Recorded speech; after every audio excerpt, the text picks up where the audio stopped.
right, let's take our trip. We're going to go from the southeastern United States across the Atlantic. We do go up to London, and I only know that because my son told me he has traveled that way. Take the British Airways and then go all the way over to India, that big country there. India has millions of people in it, and some places there are humongous cities, and some places they're way away in the country. And this is where our story comes from.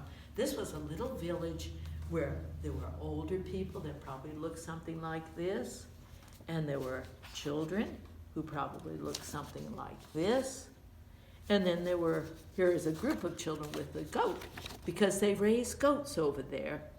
The people in this village raise goats. Let's turn it around now. We'll see. I just wanted that side for the map. And I'm sorry I don't have any huts here because, but evidently there was grass and trees and all because they raised goats and they raised cattle. It doesn't say they had sheep there, so we'll just put the cows and bulls and the goats. And they had land that they grew crops on. And it maybe where they raised the cattle, could have looked something like this where it was kind of spread out. You see, and they're grazing, just like we have around here, don't we? You see them in the fields, and usually there's a pond somewhere where they go and cool down and get drinks, like here's a little pond. Well, very, very nice. The landowners were rich people, and the people who had the cattle in this little village and the goats and the crops, they would help pay by selling the milk or maybe selling the meat and paying for the cost of the land, the rent of the land with that, and yet they were okay.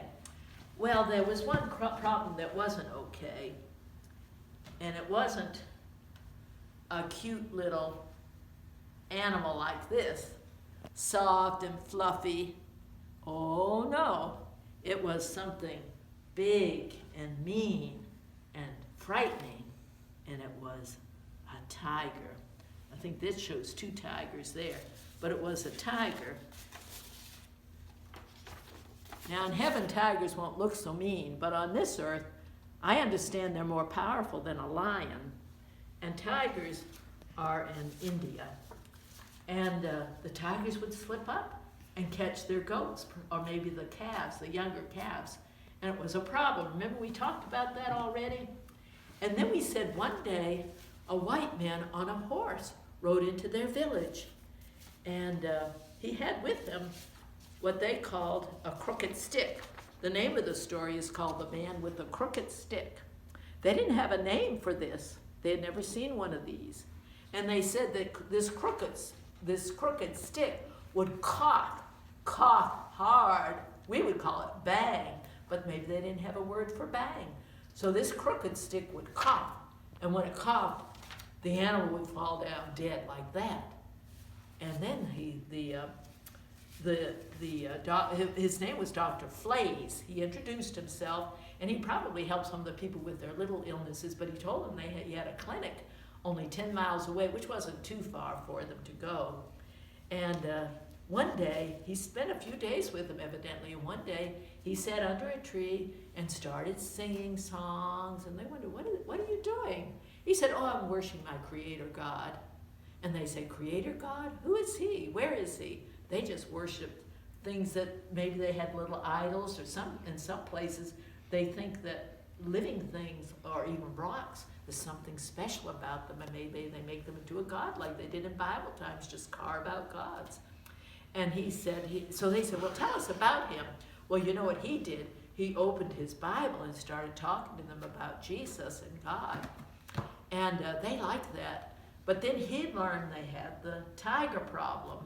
And he said, I think I can help you with that. And here's what he said, what they did. They took one of these trees. I'm going to move it because it was supposed to be in the middle of the village. They took a tree that was not far from their huts, like that. And you know what they did? they put a platform up there. I don't know, kind of like a tree house. You ever, and I don't know whether any of you had tree houses in your property, but my son had a tree house years ago, and he'd like to climb up in the tree. You'd fasten it to some of the branches. So they built him a platform up there in that tree, and that's where he was going to sleep.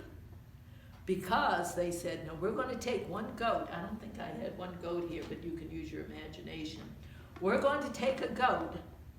Now their huts were right over here nearby. And we're going to tie this goat to the tree. And you're going to go up on that platform, and we're going to tie a rope to your leg. But it's not the same rope. One rope would keep the goat tied to the tree. Another rope on the doctor's leg up here would go from him over to someone in a hut.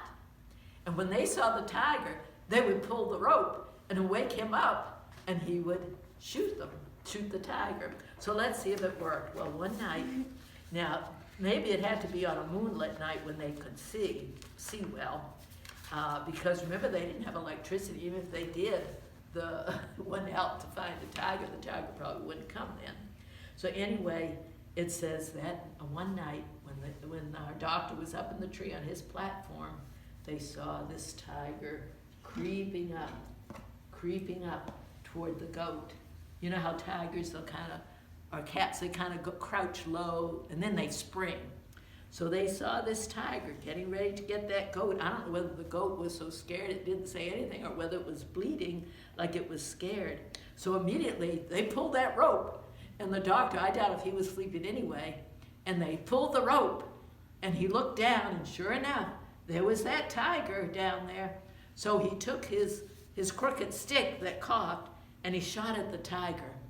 Well, it wounded the tiger, and the tiger kind of leaped up, but then he crept away, but it wasn't hurt bad enough, and he came back. He wanted that goat for dinner, and he eventually, the doctor, that crooked stick banged strong enough and good enough that the tiger finally flopped over dead, and he was gone, and their goats were safe. Well, I want to tell you how this story ends. After that, Dr. Flays taught the villagers more, and pretty soon there was a little group there, just like the group that was in Philippi with Paul, and a group started there, and the whole village after a while became Seventh-day Adventists. Everybody stopped working on Sabbath and began to worship God. And you know, now the man who told this story, I'm going to show you his picture, and I don't know whether you can see it, but I'll hold it up to as close as I can.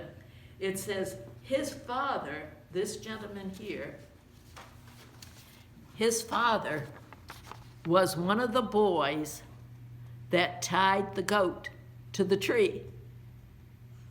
And you know, and this man now, he is a minister, and actually he's over a lot of other ministers, and they said there were 40 pastors and teachers that came out of that little village, as well as teachers and health educators, health professionals, people, maybe doctors and nurses and lab technicians and things like that, all came out of that little village, and it all started with the doctor when he came to the village with his crooked stick and helped the people. So you can see, from small beginnings, great things can happen, and that's true in life. So remember, the little things count in life, and you want to be faithful where you are, because you never know how God can use you. Now, before we go, we're going to take up our offering, aren't we? Now, this bowl, I brought this today. I'll set that back there because it might fall out. This, my son, when he went to India, he brought this back. And he says it must have been made in India. And I don't know whether you can see, but there's some beautiful designs on it. It's heavy, too. So we're going to put our offering in that today. Since we had a story from India, I thought it might be nice to put our offering in something from India. So let's see if I have what I'm supposed to have in here. I'm going to start with the smallest one. You know what the smallest one is, don't you? Well, it's the smallest amount, but it's not the smallest coin. You know what the smallest coin is too, don't you? Okay, yeah, oops. There's my shiny penny. Next is my nickel. Next is my little dime. In fact, I have another dime in here, so it's 2 dimes. Next is my quarter. And finally is the dollar with George Washington's picture on it. Remember how different coins have different rulers' pictures on it sometimes.